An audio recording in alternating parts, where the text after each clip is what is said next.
ಆರಾಧನಾ ಸಮಯ.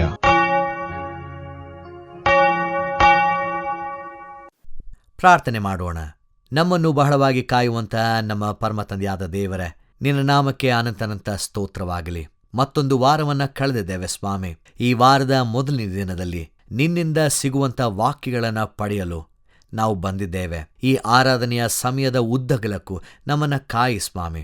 ಈ ವಾರಕ್ಕೆ ಬೇಕಾಗಿರುವಂತಹ ವಾಕ್ಯವನ್ನು ನೀನು ತಾನೇ ನಮಗೆ ದಯಪಾಲಿಸಿಕೊಡು. ಯಾವ ರೀತಿಯಲ್ಲಿ ಈ ವಾಕ್ಯವು ಈ ವಾರವೆಲ್ಲ ನಮ್ಮನ್ನು ನಡೆಸಬೇಕೆಂಬುದಾಗಿ ಈ ಆರಾಧನೆ ನಮಗೆ ಸಹಾಯ ಮಾಡುವಂಥದ್ದಾಗಿರಲಿ. ನಿನ್ನ ಪವಿತ್ರಾತ್ಮನ ಮೂಲಕ ನಮ್ಮನ್ನು ಅಭಿಷೇಕಿಸಿ ಈ ಆರಾಧನೆಯಲ್ಲಿ ಮುನ್ನಡೆಸಬೇಕೆಂಬುದಾಗಿ ಕೇಳಿಕೊಳ್ಳುತ್ತೇವೆ. ನಾವು ಹಾಡುವಂಥ ಹಾಡುಗಳು, ಓದುವಂಥ ವಾಕ್ಯ, ಕೇಳುವಂಥ ವಾಕ್ಯ ಸಂದೇಶದ ಧ್ಯಾನ, ಇದೆಲ್ಲವೂ ಸಹ ನಿನ್ನನ್ನು ಇನ್ನೂ ಹೆಚ್ಚಾಗಿ ಅರ್ಥಕೊಳ್ಳುವಲ್ಲಿ ಸಹಾಯ ಮಾಡಲಿ. ಆಮೇನ್. ನಮ್ಮ ಈ ಪರಿಶುದ್ಧವಾದ ಆರಾಧನೆಯನ್ನು ಆರಂಭ ಮಾಡುವ ಹಾಗೆ ಆರಂಭದ ಸಂಗೀತವನ್ನು ಹಾಡಿಕೊಳ್ಳೋಣ.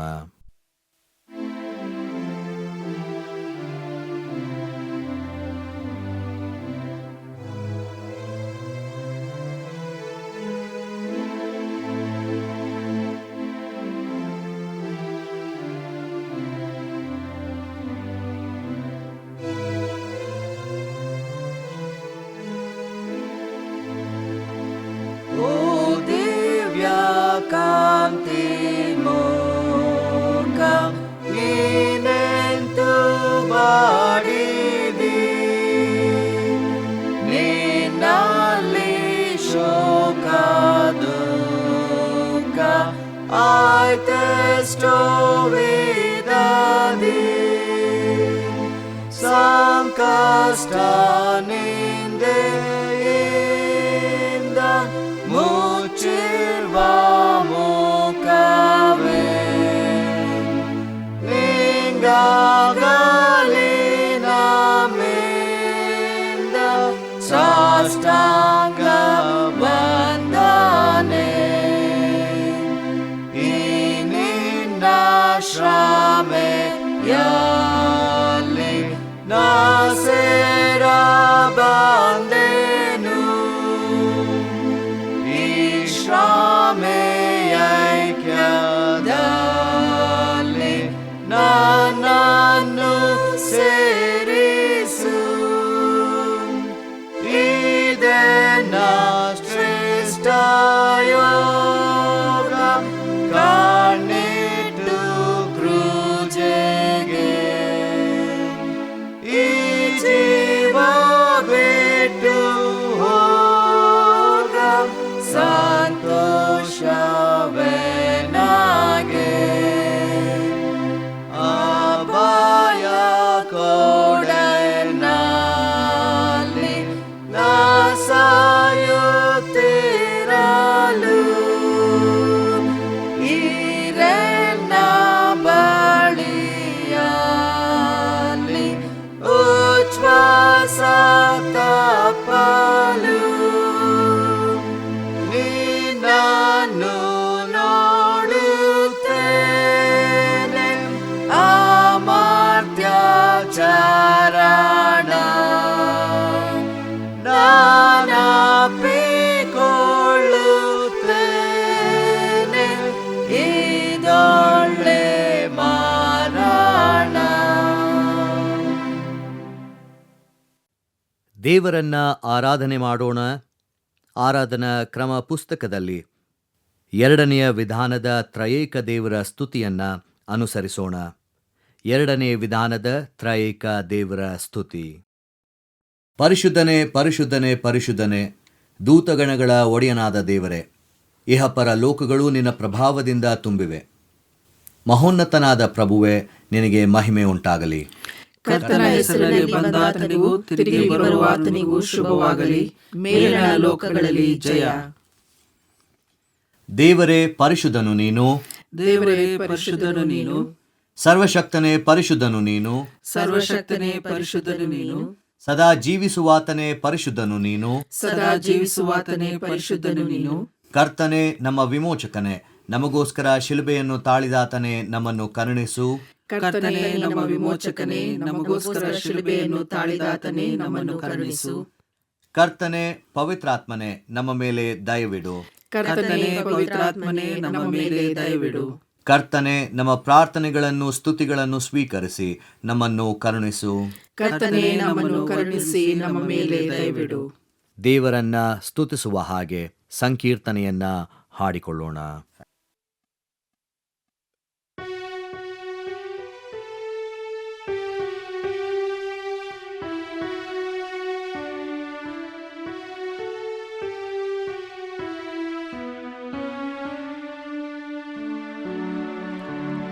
ತಂದೆಯೇ ಬೇಡುವೆನು, ಭಕ್ತಿಯಿಂದ ಕೊಂಡಾಡುವೆನು.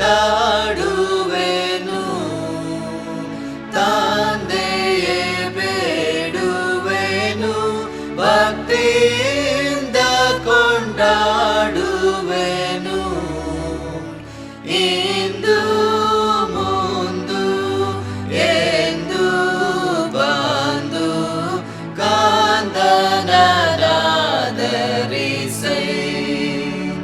ಇಂದು ಮುಂದು ಎಂದು ಬಂದು ಕಾಂದನರಾಧರಿಸೈ.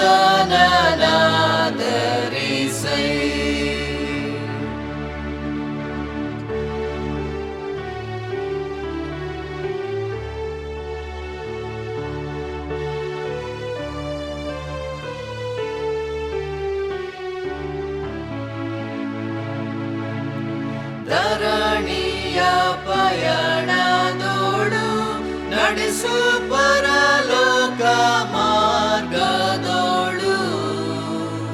ಧರಣಿಯ ಪಯಣದೋಳು ನಡೆಸು ಪರಲೋಕ ಮಾರ್ಗದೋಳು. ಕರದೇಂ ಬರದೇಂ ವರದೇಂ ಸ್ಥಿರದೇಂ ಅರಸಯ್ಯ ದಾಸನನು. ಕರದೇಂ ಬರದೇಂ ವರದೇಂ ಸ್ಥಿರದೇಂ ಅರಸಯ್ಯ ದಾಸನನು.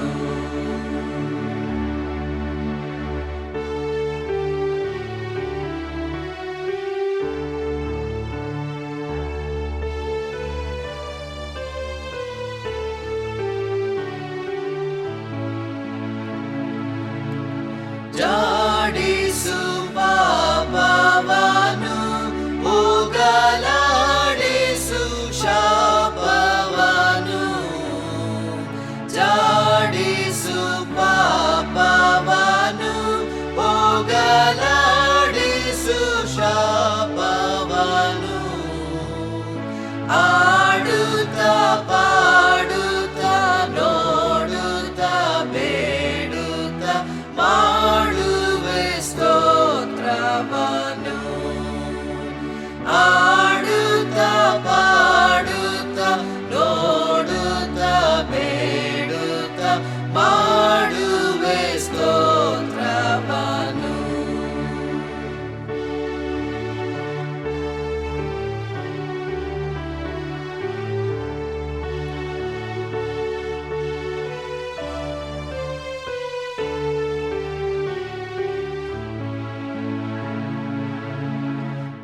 ಪರಮೇಶನೇ ಪೋಷಿಸು ಎನ್ನ ಪರಿಭವವನ್ನು ಶೋಷಿಸು.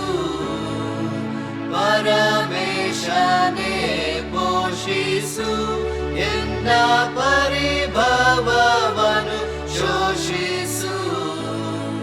ಸ್ಮರಿಸುತ್ತ ಹರಸುತ್ತ ಭರಿಸುತ್ತ ಚರಿಸುತ್ತ ಹರುಷದಿಂ ಸಾರುವೆನು.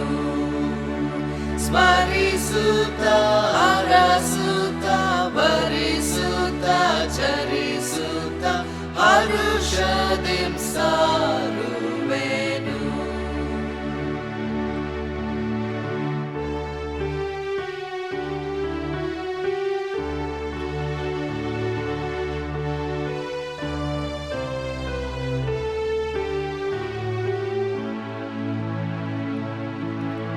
ದೀನನ ಭಿನ್ನವ ಕೇಳೈ ನೀನೆನ್ನ ವಂದನೆಯ.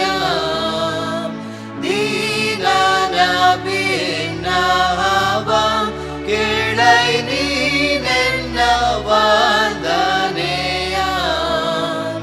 ಜ್ಞಾನವ ಧ್ಯಾನವ ದಾನವ ಮಾನವ ಸಾನಂದದಿಂ ಪಾಲಿಸೈ.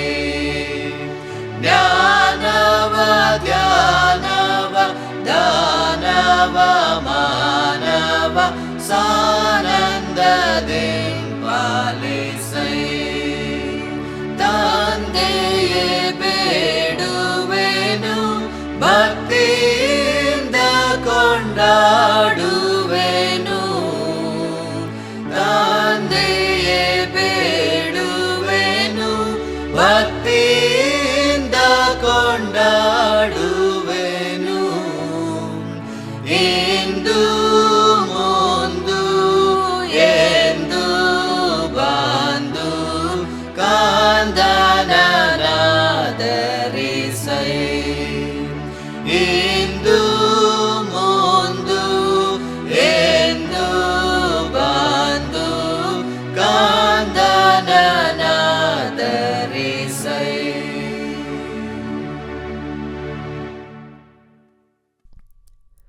ದೇವರ ವಾಕ್ಯವನ್ನು ಕೇಳುವುದಕ್ಕಿಂತ ಮುಂಚೆ ಪ್ರಾರ್ಥನೆ ಮಾಡೋಣ. ದೇವರೇ, ನಿನ್ನ ವಾಕ್ಯವನ್ನು ಅರ್ಥ ಮಾಡಿಕೊಳ್ಳುವ ಹಾಗೆ ಸಹಾಯ ಮಾಡು. ನಮ್ಮ ಕಿವಿಗಳನ್ನು ತೆರೆಯ ಮಾಡು, ನಮ್ಮ ಹೃದಯವನ್ನು ಮೃದು ಮಾಡು. ಆಮೇನ್. ಈ ದಿನ ಒಂದು ವಿಶೇಷವಾದಂತಹ ಶೀರ್ಷಿಕೆ, ಥಿಯಾಲಜಿಕಲ್ ಎಜುಕೇಷನ್ ಸಂಡೇ, ಅಂದರೆ ದೈವಶಾಸ್ತ್ರ ವಿದ್ಯಾಭ್ಯಾಸ ಅಥವಾ ದೈವಶಾಸ್ತ್ರ ಶಿಕ್ಷಣದ ಭಾನುವಾರ. So theological education to make the church a learning community, ಅಂದರೆ ಈ ದೈವಶಾಸ್ತ್ರ ಶಿಕ್ಷಣ ಒಂದು ಸಭೆಯನ್ನು ನಿರಂತರವಾಗಿ ಕಲಿಯುವಂಥ ಸಮುದಾಯವನ್ನು ಮಾಡಲಿಕ್ಕೆ ಸಾಧ್ಯವಾ ಅನ್ನುವಂಥದ್ದು ಈ ದಿನದ ಶೀರ್ಷಿಕೆ. ಒಟ್ಟು 3 ವೇದ ಭಾಗಗಳು ನಮಗೆ ಕೊಡಲ್ಪಟ್ಟಿದೆ. ನೆಹೆಮೀಯನ ಗ್ರಂಥ 8ನೇ ಅಧ್ಯಾಯ ಮೊದಲ 12 ವಚನಗಳು, ಕೊರಿಂಥ ಮೊದಲನೇ ಪತ್ರಿಕೆ 14ನೇ ಅಧ್ಯಾಯ 20ರಿಂದ 23 ವಚನಗಳು, ಮತ್ತಾಯನ ಸುವಾರ್ತೆ 13ನೇ ಅಧ್ಯಾಯ 16ರಿಂದ 23 ವಚನಗಳು. ಈ 3 ವಾಕ್ಯ ಭಾಗಗಳು ನಮಗೆ ಬಹಳ ಚಿರಪರಿಚಿತ. ನಾವು ಒಂದು ಸಭೆಯನ್ನು ಹೇಗೆ ನೋಡ್ತೇವೆ? ಆರಾಧನೆ ಮಾಡುವಂತಹ ಒಂದು ಸ್ಥಳ, ಅನ್ಯೋನ್ಯತೆಯ ಒಂದು ಸ್ಥಳ, ಹಾಗೂ ಅನೇಕ ನಿಯೋಗಗಳನ್ನು ನಿರ್ವಹಿಸುವಂತಹ ಸ್ಥಳವಾಗಿದೆ. ಆದರೆ ಈ ದಿನ ಈ ದೈವಶಾಸ್ತ್ರ ಶಿಕ್ಷಣ ಭಾನುವಾರದ ಮೂಲಕ ದೇವರ ವಾಕ್ಯ ಭಾಗ ನಮ್ಮನ್ನು ಇನ್ನೂ ಆಳವಾಗಿ ನಮ್ಮ ಸಭೆಗಳನ್ನು ನೋಡುವುದಕ್ಕೆ ಕರೆಯುತ್ತಲಿದೆ. The church should be a learning community. ನಿರಂತರವಾಗಿ ಕಲಿಯುವಂಥ ಒಂದು ಸಮುದಾಯವಾಗಿದೆಯಾ? ಅದು ಜನರನ್ನು ನಿರ್ಮಿಸ್ತಲಿದೆಯಾ? ಅದು ಜನರನ್ನು ರೂಪಿಸ್ತಲಿದೆಯಾ? ದೇವರ ವಾಕ್ಯದಲ್ಲಿ ಪರಿಪಕ್ವತೆಯನ್ನು ಕೊಡುತ್ತಲಿದೆಯಾ ಅನ್ನುವಂಥ ಪ್ರಶ್ನೆಯನ್ನು ನಮ್ಮ ಮುಂದೆ ಹಾಕ್ತಾ ಇದೆ. ಈಗ ನೆಹೆಮೀಯನ ಗ್ರಂಥ 8ನೇ ಅಧ್ಯಾಯದಲ್ಲೇ ನೋಡಬೇಕಾದ್ರೆ ಅವರು ನಿರಂತರವಾಗಿ ಬಹಳ ಗಮನವಿಟ್ಟು ಸತ್ಯವೇದವನ್ನು ಅಥವಾ ಧರ್ಮಶಾಸ್ತ್ರವನ್ನು ಕೇಳುವಂತಹ ಒಂದು ಸಮುದಾಯವಾಗಿತ್ತು.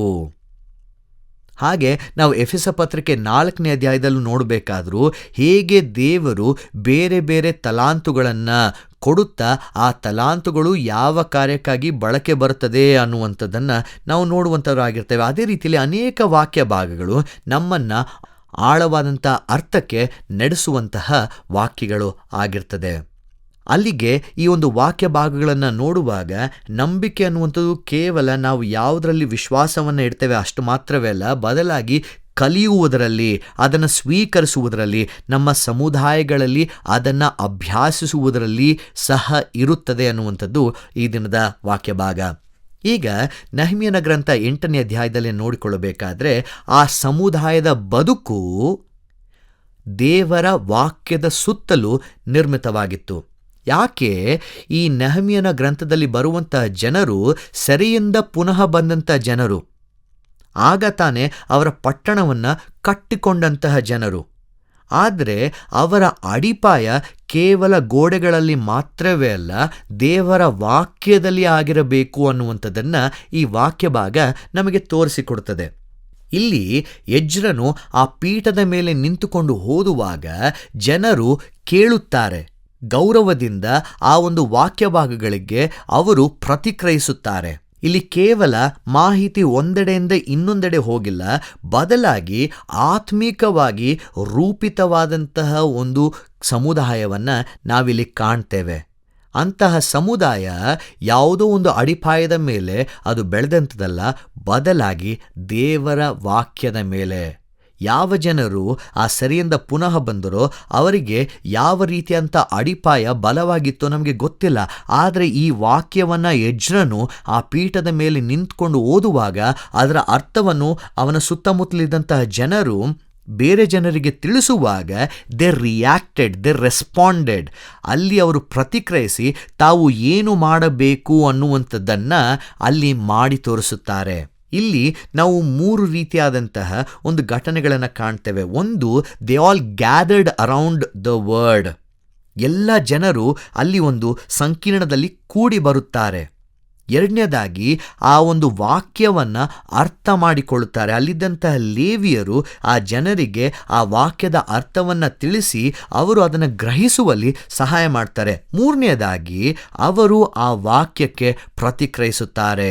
ಪಶ್ಚಾತ್ತಾಪಪಟ್ಟು ಸಂತೋಷದ ಮೂಲಕ ಆ ಒಂದು ಒಡಂಬಡಿಕೆಯನ್ನು ನವೀಕರಿಸಿಕೊಳ್ಳುತ್ತಾ ಅವರು ಪ್ರತಿಕ್ರಿಯಿಸುತ್ತಾರೆ.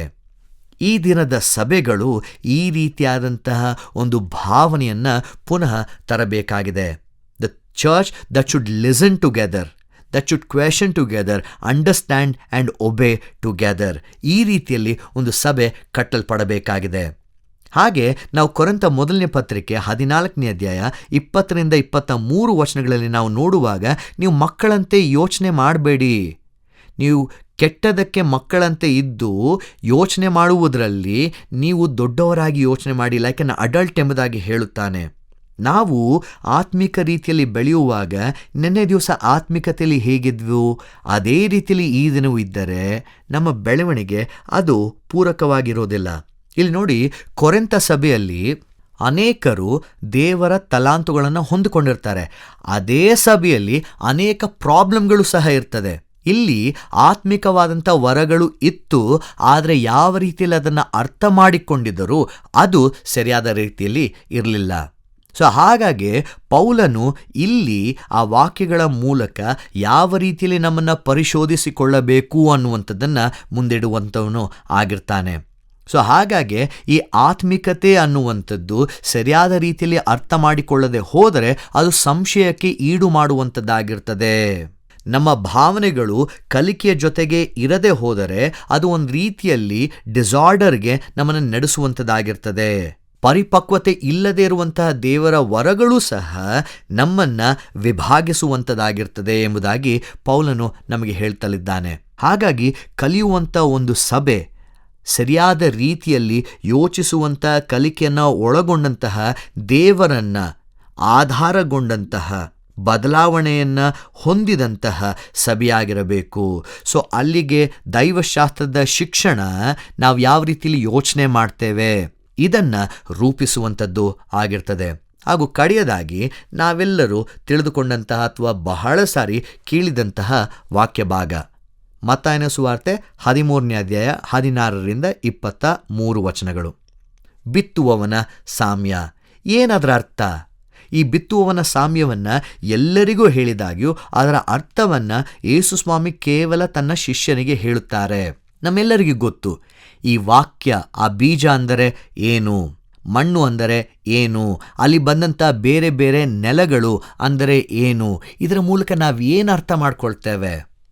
ನಾವು ಅನೇಕ ವರ್ಷಗಳಿಂದ ವಾಕ್ಯಗಳನ್ನು ಕಲಿಯುತ್ತಲಿದ್ದೇವೆ, ಆದರೆ ನಮ್ಮ ಯೋಚನಾ ಶಕ್ತಿ ಅಲ್ಲೇ ನಿಂತು ಹೋಗಿದೆಯಾ? ಆಳವಾಗಿ ಇನ್ನೂ ನಾವು ನೆಲೆ ಊರಿದ್ದೇವಾ? ಈಗ ನಾವು ಮೊದಲನೇ ಕೀರ್ತನೆಯನ್ನು ನೋಡಿಕೊಳ್ಳಬೇಕಾದ್ರೆ ಅದರಲ್ಲಿ ಹೇಳುತ್ತೆ, ಯಾವನು ದುಷ್ಟರ ಆಲೋಚನೆಯಂತೆ ನಡೆಯದೆ, ಪಾಪಾತ್ಮನ ಮಾರ್ಗದಲ್ಲಿ ನಿಂತುಕೊಳ್ಳದೆ, ಧರ್ಮ ನಿಂದಕರೊಡನೆ ಕೂತುಕೊಳ್ಳದೆ, ಯೆಹೋವನ ಧರ್ಮಶಾಸ್ತ್ರವನ್ನು ಅನುಸರಿಸ್ತಾ ನಡೆಯುವವನಾಗಿ ಅದನ್ನೇ ಧ್ಯಾನಿಸುವವನು ಎಷ್ಟೋ ಧನ್ಯನು. ಅವನು ನೀರಿನ ಕಾಲುವೆಗಳ ಬಳಿಯಲ್ಲಿ ಬೆಳೆದಿರುವಂಥ ಮರದ ಹಾಗೆ ಇರುವನು. ಈ ವಾಕ್ಯ ಭಾಗವನ್ನು ನಾವು ನೋಡುವಾಗ it is not just listening, it is practising. ನಾವು ಅದನ್ನು ಅಭ್ಯಾಸಿಸುತ್ತಲಿದ್ದೇವಾ? ಆ ನೀರಿನ ಕಾಲುವೆಗಳ ಬಳಿಯಲ್ಲಿ ಬೆಳೆದಿರುವ ಮರದ ಆಗಿರುವನೆಂಬುದಾಗಿ ಹೇಳುವಾಗ ನಾವು ಅಂತಹ ಬೇರನ್ನು ಊರಿದ್ದೇವಾ? ಇಲ್ಲವಾದಲ್ಲಿ ಗಾಳಿ ಬಡಿಕೊಂಡು ಹೋಗುವಂತಹ ಒಟ್ಟಿನಂತೆ ನಮ್ಮ ಸಭೆಗಳು ಆಗಿ ಹೋಗುತ್ತದೆ.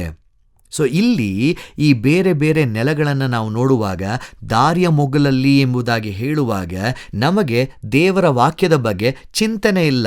ಏನೋ ಒಂದು ರೂಟೀನ್, ಭಾನುವಾರ ಹೋದ್ವಾ, 1.5 ಗಂಟೆ 2 ಗಂಟೆ ನಾವು ಚರ್ಚಲ್ಲಿ ಕೂತ್ವಾ, ವಾಪಸ್ ಬಂದ್ವಾ, ನಾವು ಏನು ವಾಕ್ಯ ಕೇಳಿದ್ವಿ, ಏನೋ ಮಾಡಿದ್ರು ಅವ್ರು ಹೇಳಿದ ಕತೆ ನಮಗೆ ನೆನಪಿರುತ್ತೆ ಹೊರತು ಯಾವ ವಾಕ್ಯ ಅನ್ನುವಂಥದ್ದು ನಮಗೆ ನೆನಪಿರೋದಿಲ್ಲ.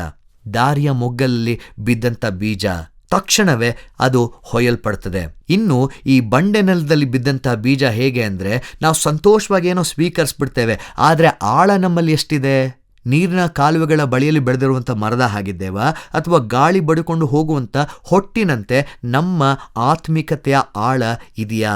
ಮೂರನೇದಾಗಿ, ಈ ಮುಳ್ಳು ಗಿಡಗಳ ಮಧ್ಯದಲ್ಲಿ ಬೆಳೆದಿರುವಂಥದ್ದು, ಇಲ್ಲೂ ಸಹ ಸಂತೋಷವಾಗಿ ದೇವರ ವಾಕ್ಯವನ್ನು ಸ್ವೀಕರಿಸ್ತೇವೆ, ಆದರೆ ಸುತ್ತಮುತ್ತಲೂ ಅನೇಕ ಘಟನೆಗಳನ್ನು ನೋಡುವಾಗ ನಮ್ಮ ಮನಸ್ಸು ಆ ಕಡೆಗೆ ವಾಲ್ತದೆ. ಏನು ಹೇಳ್ತೇವೆ? 2 ದೋಣಿಯಲ್ಲಿ ಕಾಲಿಟ್ಟು ನಾವು ಎಂದಿಗೂ ಚಲಿಸುವುದಕ್ಕೆ ಸಾಧ್ಯವಿಲ್ಲ. ದೇವರ ವಾಕ್ಯ ಹೇಳ್ತದೆ, ನಾವು ಈ ಲೋಕದ ಆಕರ್ಷಣೆಗಳಿಗೆ ಒಳಗಾದರೆ ಈ ಮುಳ್ಳಿನ ಗಿಡಗಳ ಮಧ್ಯದಲ್ಲಿ ಬೆಳೆದಿರುವಂತಹ ಬೀಜಗಳ ಹಾಗೆ ನಾವು ಹೇಗೋ ಸಪ್ರೆಸ್ ಆಗಿ ಅಲ್ಲೇ ನಮ್ಮ ಗ್ರೋತ್ ನಿಂತು ಹೋಗುತ್ತೆ. ಆದರೆ ಒಳ್ಳೆ ನೆಲದಲ್ಲಿ ಬೀಳುವಂತಹ ಬೀಜ, ಅದು ದೇವರ ವಾಕ್ಯವನ್ನು ಕೇಳಿ ಅದನ್ನು ಗ್ರಹಿಸಿ ಅಭ್ಯಾಸಿಸಿ ಅದರ ಮೂಲಕ ದೇವರ ಫಲವನ್ನು ಇತರರ ಜನರ ಮುಂದೆ ತೋರುವಂತಹ ಫಲ ಅದಾಗಿರ್ತದೆ. ಸೊ ನಾವು ಕೇಳುವುದರಿಂದ, ಗ್ರಹಿಸಿಕೊಳ್ಳುವುದರಿಂದ, ಪ್ರತಿಬಿಂಬಿಸುವುದರಿಂದ ಹಿಡಿದು ಫಲವನ್ನು ಬಿಡುವಂತಹ ಸಭೆಯಾಗಿ ಈ ದಿನ ನಿಲ್ಲಬೇಕಾಗಿದೆ. ಸೊ ಅಲ್ಲಿಗೆ ಎಜ್ರನು ಅಲ್ಲಿ ಆ ಜನರ ಮುಂದೆ ನಿಂತ್ಕೊಂಡು ವಾಕ್ಯವನ್ನು ಹೇಳುವಾಗ ನನ್ನ ಜೀವಿತ ಆ ವಾಕ್ಯದ ಸುತ್ತಲೂ ನಿಂತಿದೆಯಾ? ಆ ಕೀರ್ತನೆಗಾರನು ಹೇಳುವ ಹಾಗೆ ದೇವರ ವಾಕ್ಯದಲ್ಲಿ ನಾನು ಸಂತೋಷಿಸುವವನಾಗಿದ್ದೇನಾ? ಪೌಲನು ಹೇಳುವ ಹಾಗೆ ನಾನು ಪರಿಪಕ್ವತೆಯಲ್ಲಿ ದೇವರ ವಾಕ್ಯದಲ್ಲಿ ಬೆಳೆಯುವವನಾಗಿದ್ದೇನಾ? ಯೇಸುಸ್ವಾಮಿ ಹೇಳುವ ಹಾಗೆ ನಾನು ಒಳ್ಳೆ ನೆಲದಲ್ಲಿ ಬಿದ್ದಂಥ ಬೀಜವಾಗಿದ್ದೇನಾ? ನಮ್ಮ ಸಭೆ ಅನ್ನುವಂಥದ್ದು ಕೇವಲ ಒಂದು ಆರಾಧನೆಗೆ ಮಾತ್ರವೇ ಸ್ಥಳವಲ್ಲ. ಇದು ಪ್ರತಿದಿನವೂ ಆತನ ಶಿಷ್ಯತ್ವದಲ್ಲಿ ಪಾಲ್ ತೆಗೆದುಕೊಳ್ಳುವಂತಹ ಒಂದು ಸ್ಕೂಲ್ ಕಣ್ರಿ. ಆ ಸ್ಕೂಲ್ ಯಾವಾಗಲೂ ಲಿವಿಂಗ್ ವರ್ಡ್ ಮೇಲೆ ಬದುಕುವಂತಹ ಶಾಲೆ ಆಗಿರಬೇಕು. ಕ್ರಿಸ್ತನು ನಮಗೆ ಟೀಚರ್ ಆಗಿದ್ದಾನೆ. ದೇವರ ವಾಕ್ಯ ನಮಗೆ ಟೆಕ್ಸ್ಟ್ ಆಗಿದೆ. ಪವಿತ್ರಾತ್ಮನು ನಮಗೆ ಮಾರ್ಗದರ್ಶಕನಾಗಿದ್ದಾನೆ. ನಾವು ಯಾವ ರೀತಿಯಲ್ಲಿ ಮುಂದೆ ಹೋಗುವಂಥವರಾಗಿದ್ದೇವೆ? Are we still a learning community? ದೇವರ ವಾಕ್ಯಗಳನ್ನು ಆಶೀರ್ವದಿಸಲಿ. ಆಮೇನ್. ದೇವರ ವಾಕ್ಯ ಸಂದೇಶವನ್ನು ಕೇಳಿದಂಥ ನಾವು ನಮ್ಮ ನಂಬಿಕೆಯನ್ನು ದೃಢಪಡಿಸಿಕೊಳ್ಳುವ ಹಾಗೆ ಅಪೋಸ್ತಲರ ವಿಶ್ವಾಸ ಸೂತ್ರವನ್ನು ಏಕ ಮನಸ್ಸಿನಿಂದ ಒಟ್ಟಾಗಿ ಅರಿಕೆ ಮಾಡೋಣ. ಪರಲೋಕ ಭೂಲೋಕಗಳನ್ನು ಸೃಷ್ಟಿಸಿದ ಸರ್ವಶಕ್ತನಾಗಿರುವ ತಂದೆಯಾದ ದೇವರನ್ನು ನಂಬುತ್ತೇನೆ. ಆತನ ಏಕ ಕುಮಾರನಾಗಿರುವ ನಮ್ಮ ಪ್ರಭುವಾದ ಯೇಸು ಕ್ರಿಸ್ತನನ್ನು ನಂಬುತ್ತೇನೆ. ಈತನು ಪರಿಶುದ್ಧಾತ್ಮನಿಂದ ಕನ್ಯಾ ಮರಿಯಳ ಗರ್ಭದಲ್ಲಿ ಧರಿಸಲ್ಪಟ್ಟು ಆಕೆಯಲ್ಲಿ ಹುಟ್ಟಿ ಪೊಂತಿ ಪಿಲಾತನ ಆಧಿಪತ್ಯದಲ್ಲಿ ಶ್ರಮೆ ಹೊಂದಿ ಶಿಲುಬೆಗೆ ಜಡಿಯಲ್ಪಟ್ಟು ಸತ್ತು ಹೂಣಲ್ಪಟ್ಟು ಪಾತಾಳಕ್ಕೆ ಇಳಿದು 3ನೇ ದಿವಸದಲ್ಲಿ ಸತ್ತವರೊಳಗಿಂದ ಎದ್ದು ಪರಲೋಕಕ್ಕೆ ಏರಿ ಹೋಗಿ ಸರ್ವಶಕ್ತನಾಗಿರುವ ತಂದೆಯಾದ ದೇವರ ಬಲಪಾರ್ಶ್ವದಲ್ಲಿ ಕುಳಿತುಕೊಂಡು ಇರುತ್ತಾನೆ. ಈತನು ಅಲ್ಲಿಂದ ಬಂದು ಬದುಕಿರುವವರಿಗೂ ಸತ್ತವರಿಗೂ ನ್ಯಾಯ ತೀರಿಸುವನು ಎಂಬುದನ್ನು ನಂಬುತ್ತೇನೆ. ನಾನು ಪರಿಶುದ್ಧಾತ್ಮನನ್ನು ನಂಬುತ್ತೇನೆ. ಒಂದೇ ಪರಿಶುದ್ಧ ಕ್ರೈಸ್ತ ಸಭೆಯು, ಭಕ್ತರ ಅನ್ಯೋನ್ಯತೆಯು, ಪಾಪದ ಪರಿಹಾರವು, ದೇಹದ ಪುನರುತ್ಥಾನವು, ನಿತ್ಯ ಜೀವವು ಉಂಟೆಂಬುದನ್ನು ನಂಬುತ್ತೇನೆ. ಆಮೆನ್. ನಮ್ಮ ಆರಾಧನೆಯನ್ನ ಅಂತ್ಯಗೊಳಿಸುವ ಹಾಗೆ ಕಡೆಯ ಸಂಗೀತವನ್ನ ಹಾಡಿಕೊಳ್ಳೋಣ.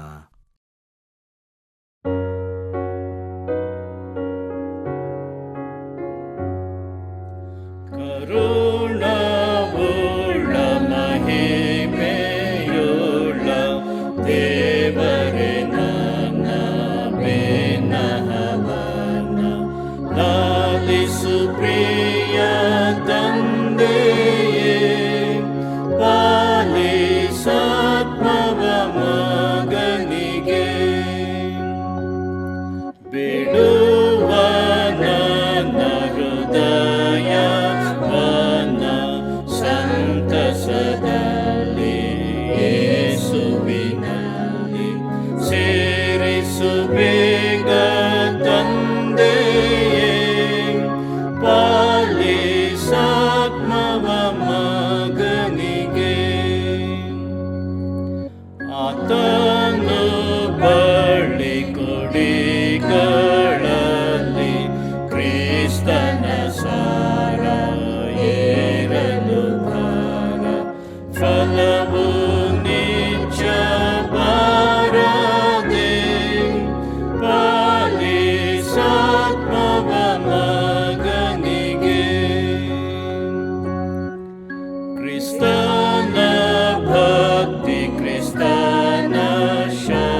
ಪ್ರಾರ್ಥನೆ ಮಾಡೋಣ.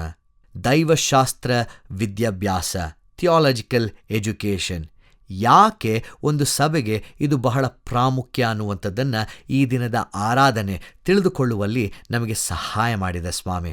ಹೇಗೆ ಒಂದು ಸಭೆ ನಿರಂತರವಾಗಿ ಕಲಿಯುವಂಥ ಸಮುದಾಯವಾಗಿರಬೇಕು, ಹೇಗೆ ಬಿದ್ದಂತಹ ವಾಕ್ಯವು 30ರಷ್ಟು 60ರಷ್ಟು 100ರಷ್ಟು ಫಲ ಕೊಡುವಂತಹ ಬೀಜವಾಗಿರಬೇಕು ಎಂಬುದಾಗಿ ಈ ದಿನದ ವಾಕ್ಯ ಭಾಗಗಳು ನಮಗೆ ತಿಳಿಸಿಕೊಟ್ಟಿದೆ ಸ್ವಾಮಿ. ಹಾಗಾಗಿ ನಾವು ಈ ಲೋಕದಲ್ಲಿ ಬದುಕುವಾಗ ನಿನ್ನ ಸತ್ಯದಲ್ಲಿ ಬೇರೂರಿ ನಿನ್ನ ಪವಿತ್ರಾತ್ಮನ ಮೂಲಕ ಮಾರ್ಗದರ್ಶನವನ್ನು ಹೊಂದಿ ನಮ್ಮ ಜೀವಿತಗಳು, ಈ ಸಮಾಜದ ಜೀವಿತಗಳು ಒಂದು ಒಳ್ಳೆ ರೀತಿಯಲ್ಲಿ ರೂಪುಗೊಳ್ಳುವಲ್ಲಿ ನಿನ್ನ ವಾಕ್ಯವು ನಮಗೆ ಸಹಾಯ ಮಾಡಿದೆ ಸ್ವಾಮಿ. ಇದೇ ರೀತಿಯಲ್ಲಿ ನಿನ್ನ ವಾಕ್ಯದಲ್ಲಿ ನಾವು ದೃಢವಾಗಿ ಬೆಳೆಯುವ ಹಾಗೆ ನಮ್ಮನ್ನು ಇನ್ನೂ ಹೆಚ್ಚಾಗಿ ನಿನ್ನ ಪವಿತ್ರಾತ್ಮನ ಮೂಲಕ ಮುನ್ನಡೆಸು. ಯೇಸುವಿನ ಹೆಸರಿನಲ್ಲಿ ಪ್ರಾರ್ಥನೆಯನ್ನು ಬೇಡಿ ಹೊಂದಿಕೊಳ್ಳುತ್ತೇವೆ, ಆಮೇನ್. ಕರ್ತನು ತಾನೇ ಕಲಿಸಿಕೊಟ್ಟ ಪ್ರಾರ್ಥನೆಯನ್ನ ನಾವು ಏಕ ಮನಸ್ಸಿನಿಂದ ಆರೈಕೆ ಮಾಡೋಣ. ಪರಲೋಕದಲ್ಲಿರುವ ನಮ್ಮ ತಂದೆಯೇ, ನಿನ್ನ ನಾಮವು ಪರಿಶುದ್ಧವೆಂದು ಎಣಿಸಲ್ಪಡಲಿ. ನಿನ್ನ ರಾಜ್ಯವು ಬರಲಿ. ನಿನ್ನ ಚಿತ್ತವು ಪರಲೋಕದಲ್ಲಿ ನೆರವೇರುವ ಪ್ರಕಾರ ಭೂಲೋಕದಲ್ಲಿಯೂ ನೆರವೇರಲಿ. ನಮ್ಮ ಅನುದಿನದ ಆಹಾರವನ್ನು ಈ ಹೊತ್ತು ದಯಪಾಲಿಸು. ನಮಗೆ ತಪ್ಪು ಮಾಡಿದವರನ್ನು ನಾವು ಕ್ಷಮಿಸಿದಂತೆ ನಮ್ಮ ತಪ್ಪುಗಳನ್ನು ಕ್ಷಮಿಸು.